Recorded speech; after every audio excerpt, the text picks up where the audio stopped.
Hello everyone, here I am again. Today I am in a very unusual place. It is a cemetery. Not just any cemetery, it is a tiny cemetery in the middle of the city. It has a lot of tombs from old Indian chiefs and some missionaries that came here about 150, 200 years ago. It is in the middle of a lot of businesses, so you might hear some cars going by, but it is also a very peaceful place. Green benches, breeze, and old tombs. It is a very, very nice place. I know, I love cemeteries for some reason. Every time we go to a new city, I always try to visit the cemeteries. Anyways, I hope that doesn't make me too strange, and I hope that some of you also like to visit cemeteries. Last week, I was downtown in a place that my wife and I love to go to eat Italian, and then my wife, as I said, loves to drink coffee afterwards. And I talked about not becoming cynical, that cynicism kills good ideas. I thank you. I thank you for watching the videos. I thank you for subscribing.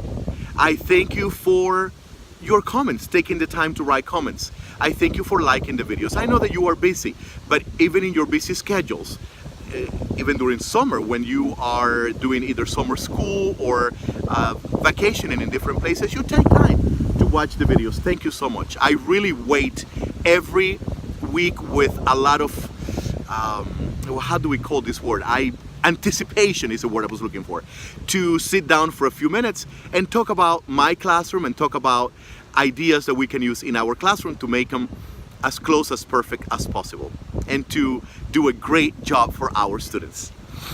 Today, I want to talk about something that I think a lot of teachers, if not most teachers, know, but I think it comes a little bit more with experience. But if you are a new teacher, you might have not realized this, and this could possibly help your classroom become a better classroom and have a positive atmosphere. I think I learned this when I had my own two children. You know, I have two kids, Natalie and Renee. Renee was born 2 years before Natalie. You know, same DNA, same mom, same household, but boy, are they different. Woo, those two kids are very different. They have a lot of things that are similar, but boy, they have many, many things that are very different. We're like, are these kids siblings? You know?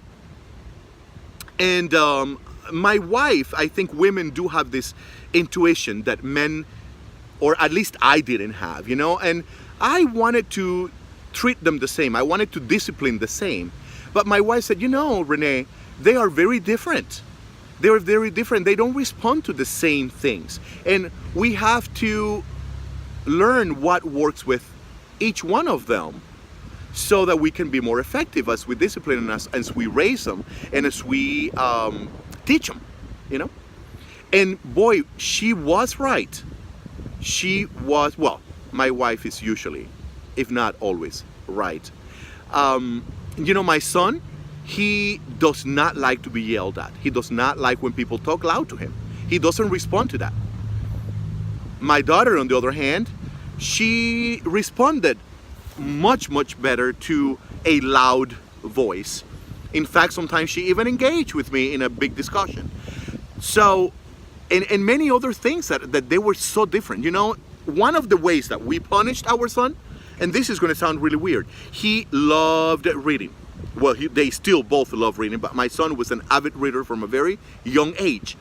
So when we needed to give him a negative consequence, we would take all his encyclopedias, put him at the door, and told him that he could not read them. So he would have to go through there every single day, but he could not read them. But that was enough for him to fix whatever problems were going on. Now, my daughter, on the other hand, even though she was a great reader, that didn't work with her. You know, sometimes a little spanking worked with my daughter. Same household, same DNA, but very different approaches. And I learned this from my wife. In my classroom, it works the same way. You know, I really have to treat every student differently according to their personality. Now, I do expect the same things from them. I have high expectations of all my students, But I don't treat them the same. I don't discipline the same. It is my responsibility as a teacher to find out as much as I can about these kids. What do they like? What do they hate? What makes them happy? What makes them sad? You know, what is their situation at home? Because the sooner I learn this, then the sooner I can individualize my approach to each one of them. And the more I can accomplish with them. And the better environment I will have in my classroom. Now, I have very high expectations. I do.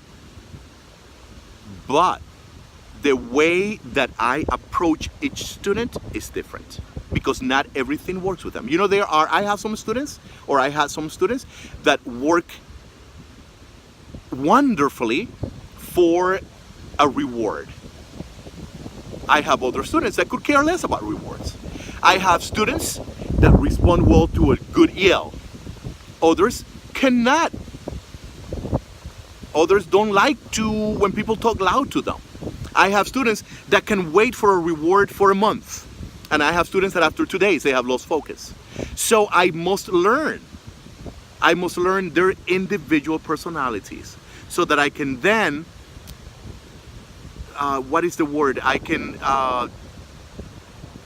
do, well, I couldn't find the word that I was looking for, but I can tailor my approach according to what works with them.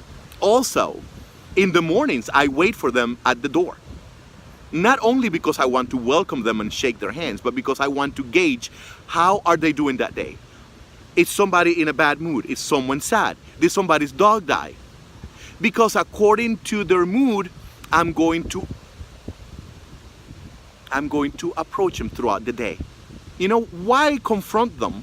Why get on their faces if they are already having a bad day? I mean, there are days that I am in an awesome mood, that I cannot wait to get to work, and there are days that I cannot get up from my bed.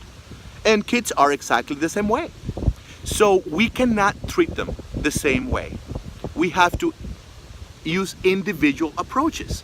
And I'm telling you, this works wonders.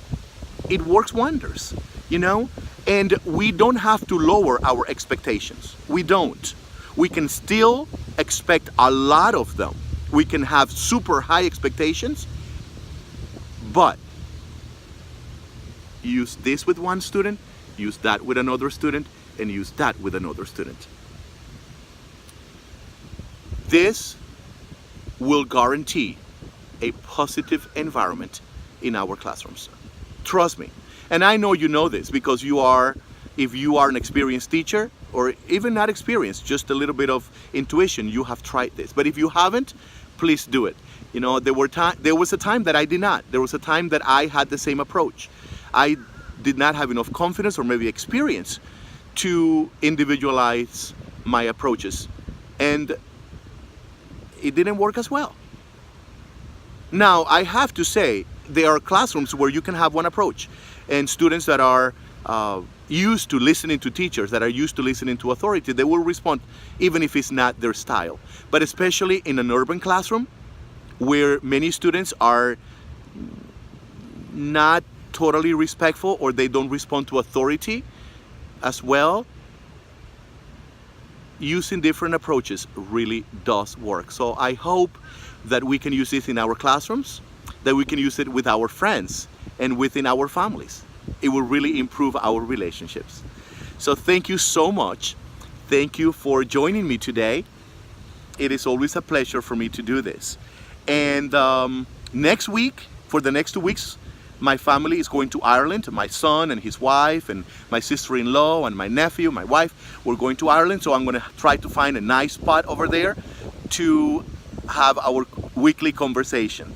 So I will see you next week from Ireland. And also I want to remind you that as soon as school starts, my wife and I are planning to add another video weekly, which will be a video about cooking a 20-minute easy meal to help some teachers that, or some people that work and they get home and they're tired, and then they don't want to spend a lot of time in the kitchen, but they want to eat healthy. So we are going to start doing either 1 or 2 videos per week of things that we have learned throughout the years. Easy things to cook, and nutritious and inexpensive. So I will see you next week from Ireland. Thank you for joining me today. It's always a pleasure. Have an awesome day.